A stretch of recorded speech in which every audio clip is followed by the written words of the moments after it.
Welcome to the panel. I am Ralph Lewis, and tonight I'm broadcasting from the Cayman Brac, where we are testing the Sister Islands' internet capabilities. The special guest on the program this week is Mr. Michael Miles. For the past 28 years, Mr. Miles has worked in social development, addressing issues relating to family, youth, and community. He began his career at the Department of Social Services as a social worker, intern in 1991, and then a social worker in 1995. Michael transitioned to the post of team leader at the Cayman Islands Marriott Institute in 1997. Michael was instrumental with implementing vocational, apprenticeships, therapeutic, and social skill programs for approximately 50 youth and their families through his 3 years at CASE. In February 2019, Michael established Inspire Cayman training to improve the standards of technical, vocational, and educational training and vocational skills gap in the Cayman Islands. There is currently much local chatter about there's currently much local chatter about what's happening with the employment in Cayman Islands, particularly with retooling of Caymanian skills. Tonight, we will continue this conversation with Mr. Miles, who has been championing this cause. I wish to also welcome our regular panel guest, Mr. Roy Bodden. Before we start tonight's conversation, I invite our listeners and viewers to like Cayman Times Facebook page and also share the live with your contacts. Mr. Miles and Mr. Bodden, welcome to the panel. Thank you, sir. Appreciate it. Good evening, Ralph. Good to have you back, Mr. Roy. Mr. Miles, give us an overview of your efforts, challenges, and achievements in relation to Inspire Cayman training.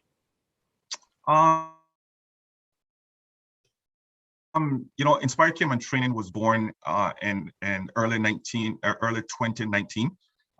After working, I've worked in education now for the last, since 2010 anyways, directly in education through the Ministry of Education and then on to managing Hope Academy.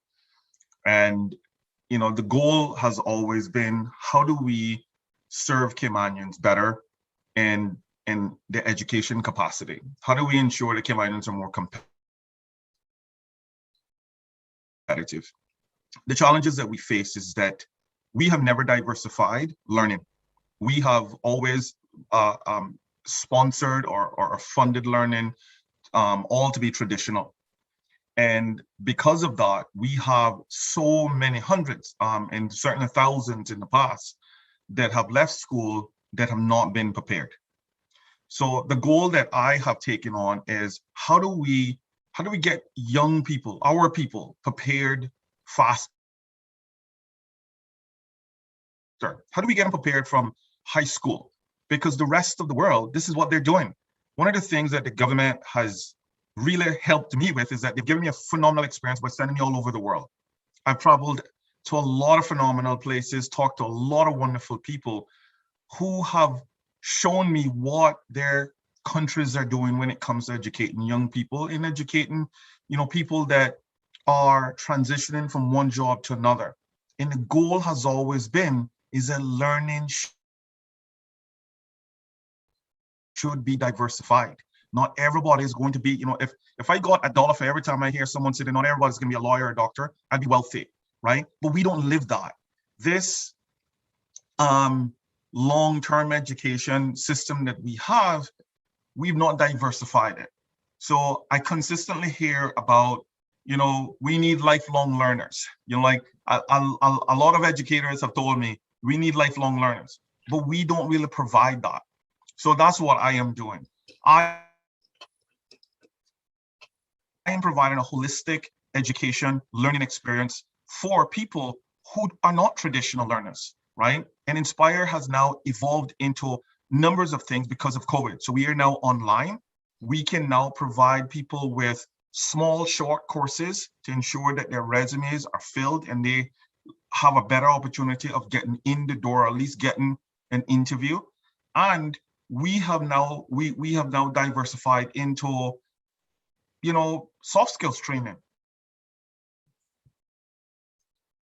Because after speaking to 150 plus employers, one of the things that they talk about, yes, they want skills, but they want soft skills. It's critical that our people are coming in with customer service skills, that their attitude is right, that they have, emotional intelligence skills, critical skills, data entry skills, technical skills, right? They want those, but they also want people to be aware that they're not running nonprofits, right? They're running companies, and they want their companies to be profitable. Therefore, people have to come in ready to work. So that's what we're doing in a nutshell, Ralph. We're just moving things around and having a great time at it, right? Another thing that I've taken on really by default is helping people find careers. So I don't get jobs for people, because I found out very, very early in Inspire, the more jobs we get for people, the less they stay in those jobs. So what we are doing is training people how to get their own jobs, and also opening the eyes of people that they're looking at a career path. So whenever anyone comes in to see me, I want to talk about, where do you want to go? Not what do you want to do? Where do you want to go?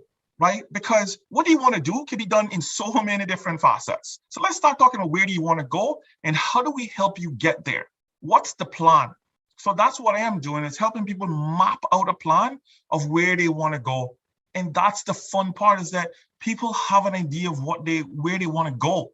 Our job as educators and as policy advisors and so forth is to develop those programs that they're accessible. And a major barrier to that right now, Ralph, is that the programs aren't accessible. My organization isn't accessible to everyone, despite me being a certified center, right?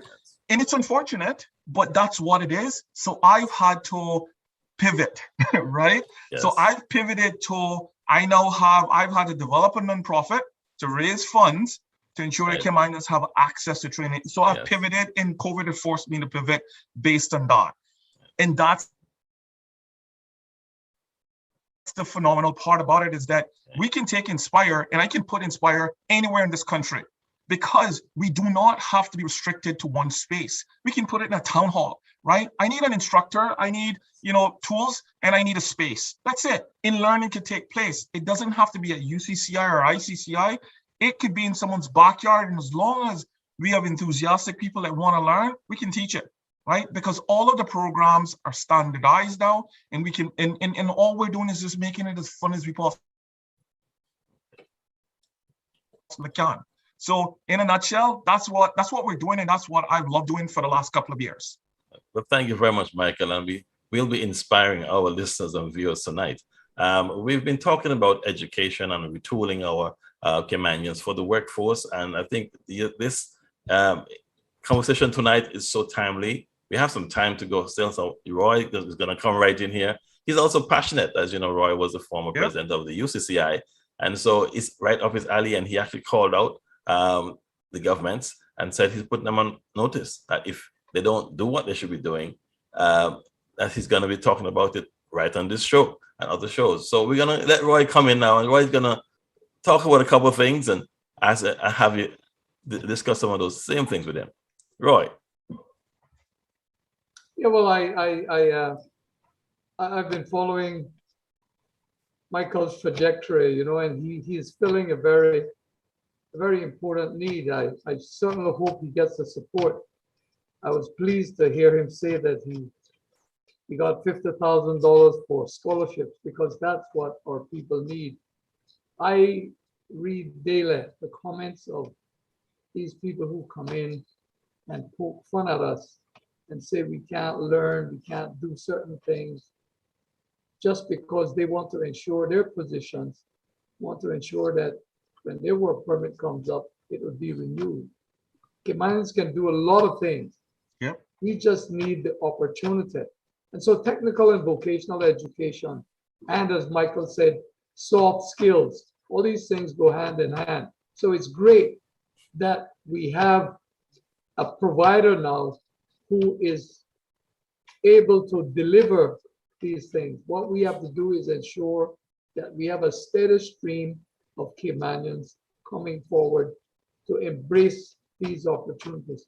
One of the things that concerns me, Michael, and we got into the conversation a little bit before we were on the air, is this whole relationship now of where we are in terms of the hospitality industry when we were on the cusp of opening up.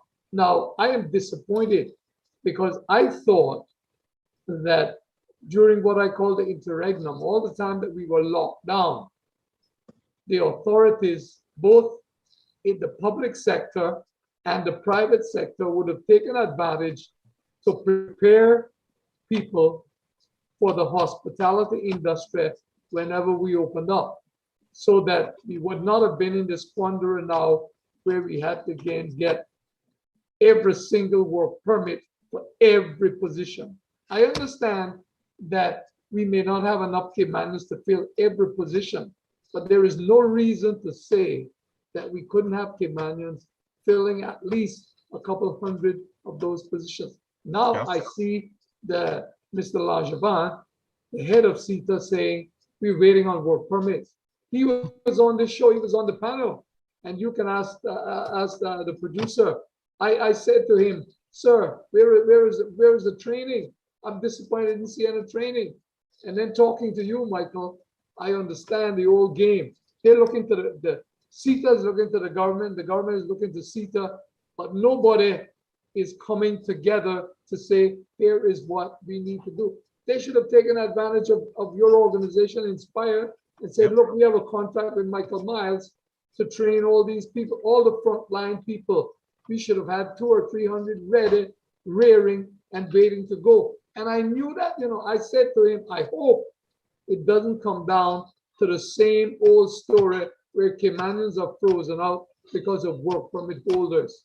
And I'm telling you, that is what it seems like to me is going to happen. I'm very disappointed. Well, that's what's happening. That's exactly what happened. Like I've told you, I met with CETA, great meetings. We included, the WORC acting director was part of those meetings. And I said to them, we provide them a proposal. I brought a trainer to the table who had 15, 20 years in the hospitality industry. I actually had 2 trainers that were prepared to do mass training at the center. I gave them a proposal and I said, we can do this. I just need to understand, how do we get the funding in the door? Because the people are there, right? Caymanians want to do this. And like I've told you, R3 Foundation came on board and provided 12 scholarships. I sent out just a simple, on social media, right? I sent out a simple social media message. I'm providing 12 scholarships to 12 Caymanians in the hospitality industry. I had 50 people who applied for 12 scholarships. Wow. We were inundated. So I said, well, we only have 12 scholarships and I can't interview 50 people. So we narrowed it down to 35 people. And then I also went back out fishing to get more money. Scotia answered my call. I applied for grants through Scotia, and we were able to provide 20 scholarships. And we provided training for 20 people. And I can tell you right now, out of 20 people, just by myself, we've helped 10 people already have jobs before they were even finished the program, just by restructuring their language, helping them to interview properly, taking them through the soft skills program, providing some upskill for them. We already have 10 people, and placements isn't my job. My job is just training. Right. Yeah. Right. That's all I am paid to do. But because these folks need more, they need coaching, right? Yeah. They need to be guided. They need someone to sit beside them to fill out an application form. And this is why a lot of our folks get ruled out, is because we think that we give them a 1 week, some sort of 1 week resume writing course, that's just it, that they should just make it. And that's not it. Like, I worked with people that were 20 years in the hospitality industry who struggled to put their name on an application form, who struggled to do a resume, right? Because they've never had to do that before. Now they do, because now they're competing, right? So we missed a phenomenal opportunity to actually do mass training across the board, because both government and CETA basically kept on saying, well, it's not our job, it's CETA's fault. CETA saying, well, it's not our job. We have the jobs. We shouldn't be forced to interview and do all this training. So, we are going to hold out, and that's what have happened. So I want to point something to you, Ralph and Mr. Borden. We sponsored, and we're currently sponsoring the NICE program. The NICE program cost this country $400,000 to $500,000 a year. We now do it twice a year, and we've had successive governments who have done this program, $400,000 to $500,000 a year, right? Our people, and we've had up to 800 people. I've collected articles on the NICE program. We've had up to 800 Caymanians. I've talked to the coordinators of NICE. We have the same Caymanians involved in NICE, sometimes every year. And we normally average at least 500 plus Caymanians in NICE. We sponsor it $400,000. We then turn around and say, well, Caymanians don't want to work in technical vocational industries like construction, but we pay them 2 weeks out of the year to clean up the streets, clean up the graveyards, and so forth. Yet the majority of landscaping jobs, construction jobs, we don't place our people in. We take out work permits for those people. Right. And that's the part that I do not understand that. Well, I can tell you the solution for that, Michael. And I call people out on that because I am placing Caymanians in the workforce. I am placing Caymanians out there in construction jobs, and they love it. They want to work in the construction industry. But we would put $500,000 in a program to give someone 2 weeks work when we can place them full time in an actual long-term job that they can build some stuff and take care of their families from. And that's the part that I get disappointed about, is that we will continue to do that. Consider this. You may have thought of it, but it may not have registered hardcore on you. You know why Caymanians will always be at a disadvantage vis-a-vis work permit holders? Because when a Caymanian is employed, the government doesn't get any money for the work permit. The money the government work permit is a revenue earner for the government. And I tell them, until we shift our system, Caymanians will always be at the bottom end of the employment rung, because for every worker, think about it, you don't have to take my word, suss it out for yourself. For every work permit is granted, the government gets money. That money goes into the treasury.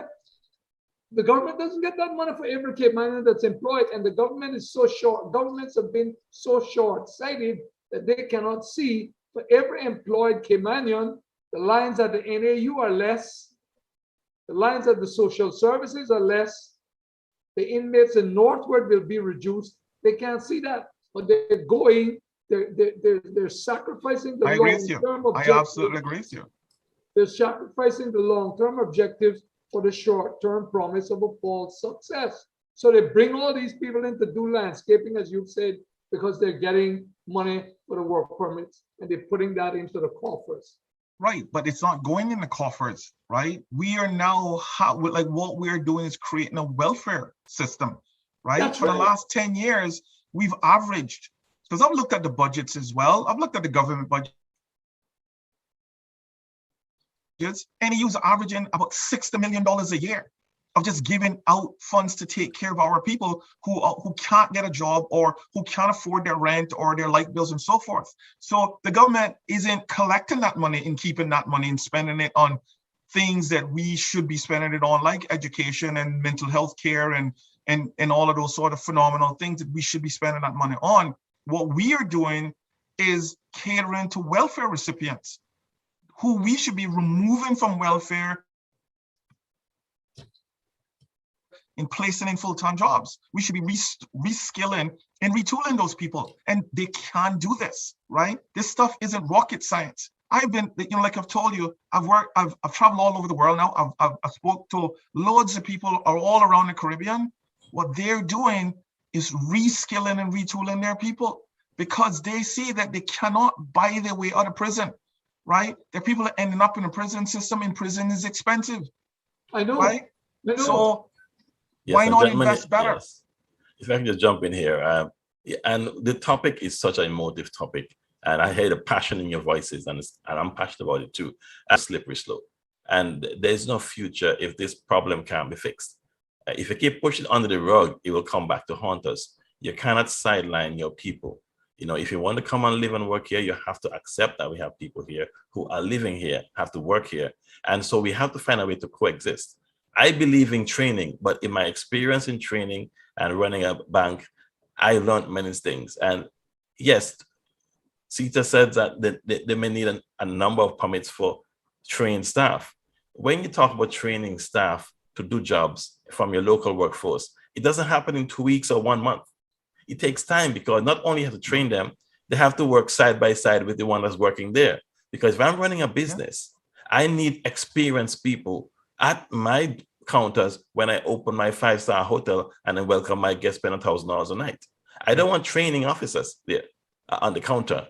I remember working in the bank and customers didn't like to see a trained cashiers at the counter.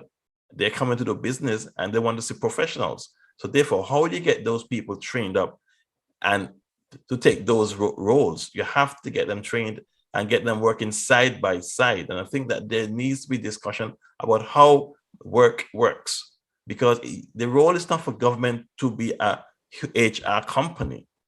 That's not the role. You don't tell a company who to hire. You can tell them, but they don't have to hire. The company has to make a choice to hire someone that's going to work for the best interests of their bottom dollar.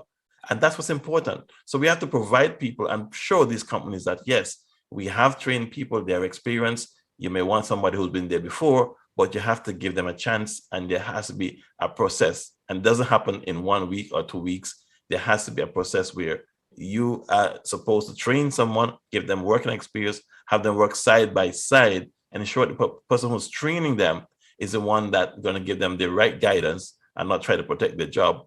And there needs to be supervision and to ensure that these rules that are going in place are followed. Historian is saying, you believe that guns or the regiment or anything is going to stop the movement when people are frustrated? There is no one so dangerous as the person who realizes they have nothing to lose. No house, no land, no business, no job. Check the societies that are in upheaval and see who caused the problems. Not the crackheads, they're just looking for the next fix. The people who have expectations, who are educated to a certain level, but are frustrated because they are on dead end street. And Mr. Roy, Michael, continue. It's a pity that more people in officialdom and in the private sector who are able to help and deliver are not listening intently enough to you, because that's where our future lies, in training and retraining. I want to say this. One of the last things I did before demitting office at the University College was to bring in a program called PLA, Prior Learning Assessment. This particular program was designed for people in the workforce with 15 and 20 years work, who had, because of their limited education, had reached dead end. People working in the banks, and they were being displaced for younger, more qualified people who would come in for less. So I set up a system with the American Council of Education, where these people would be accorded college credits for their 15 or 20 years work. And then those credits would be applied toward a university degree, so that they would take 1 more year and take up some college courses. And at the end of that time, they would get a degree and get a formal qualification. Well, here's the story that ends all too regular in the Cayman Islands. I was displaced, a foreigner was brought in, and that was the end of the program. No, the foreigner is gone after 3 years, gone, but that program is jettisoned. So what about all these people, because we had already launched it, who had so much hopes of this program? That happens all too often in these islands. And I hear your passion, Michael, and I'm similarly impassioned about our people, but there are not enough people like you and I, because the other people, they can't see further than their noses. They can't see the forest for the trees, and we're making a grave mistake. But I want to encourage you as a young man, keep plugging, because one of these days, believe it or not, you are going to be proven right. And enough people are going to pass through your halls to make a difference. That's the only hope we have of the future. That's the only hope. That's the only hope. I tell people when they come to me, don't depend on a politician. Heaven knows I was one, but politicians, they don't have the solutions because too many of them don't look past the next election. They're not looking at the next generation. They're looking at the next election. And that can't cut it. That can't cut it. Well, Michael, we're down to a final minute. Michael, like I said, something we're wrapping up. You know, my passion right now is to serve our people. I'm driven to serve our people. And the capacity that I'm used right now is to ensure that any Caymanian who wants to move their lives forward, not just a career, but their lives forward, to improve their lives. That's what I want to do. That's what I want to be a part of. I want to be a part of people's journey because there's a lot of folks that were part of my journey and have gotten me to this bit. Not just my mother, but I can name you at least 5 or 6 phenomenal men who blessed and graced my life throughout the last 30 years, who've helped me along, who've encouraged me, who've disciplined me and who've loved me and guided me. I believe that if we can do some of that to the many people out there that feel alone and hurt and disillusioned, we could change this, right? I will never say that Caymanians shouldn't be put in a position to compete. We need to be competitive.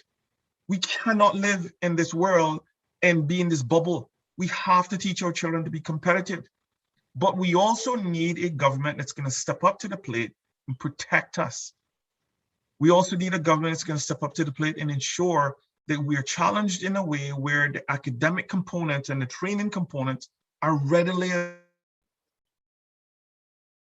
available so we can enhance our own lives.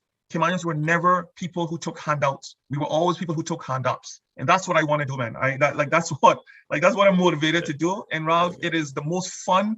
I think in my 20-something years of working, I have never had so much fun doing this. It's been hard, I'm telling you sometimes, but I love it, man. It's been a lot of fun. Well, I want to thank you for coming on. We will have you back again, but you have a lot more to say. Mr. Budden, it's always a pleasure to have you join me. Michael, thanks for coming. And to all listeners and viewers, thank you for tuning in. And remember, like the Facebook page and share the like. And good night. Have a great weekend. And until next week, when we hope to have someone from CETA come on and talk to us about what's happening in the tourism industry, I'm Ralph saying good night and have a great weekend. Bye-bye.